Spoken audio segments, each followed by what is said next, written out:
بسم اللہ الرحمن الرحیم۔ شروع کرتا ہوں اللہ کے نام سے جو بڑا مہربان نہایت رحم والا ہے۔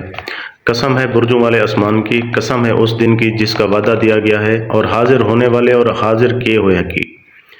مارے گئے خندقوں والے، اور آگ تھی بہت ایندھن والی جب وہ اس پر بیٹھے ہوئے تھے، اور وہ اس پر جو مومنوں کے ساتھ وہ کر رہے تھے گواہ تھے، اور اس کے سوا انہوں نے ان سے کوئی انتقام نہیں لیا، کیونکہ وہ اللہ تعالیٰ پر ایمان رکھتے تھے جو سب پر غالب، ہر تعریف کے لائق، آسمان اور زمین کی بادشاہت اس کے لیے، اور اللہ تعالیٰ ہر چیز پر گواہ ہے۔ یقیناً جن لوگوں نے مومن مردوں اور مومن عورتوں کو آزمائش میں ڈالا، بعد میں اس سے توبہ بھی نہ کی، تو ان کے لیے جہنم کا عذاب ہے، اور ان کے لیے جلنے کا عذاب ہے۔ یقیناً جو لوگ ایمان لائے اور جنہوں نے نیک عمل کیے، ان کے لیے باغات ہیں جن کے نیچے نہریں بہتی ہیں، یہ بہت بڑی کامیابی ہے۔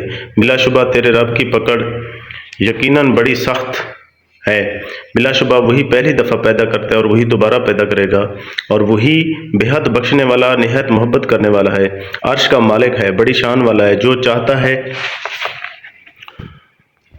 اس کو کار گزرنے والا ہے۔ کیا تمہارے پاس لشکروں کی خبر آئی ہے، فرعون اور سمود کی؟ بلکہ جن لوگوں نے کفر کیا وہی جھٹلانے میں لگے ہوئے ہیں، اور اللہ تعالیٰ ان کے پیچھے سے انہیں گھیرنے والا ہے۔ بلکہ قرآن بڑی شان والا ہے، لوح محفوظ ہے۔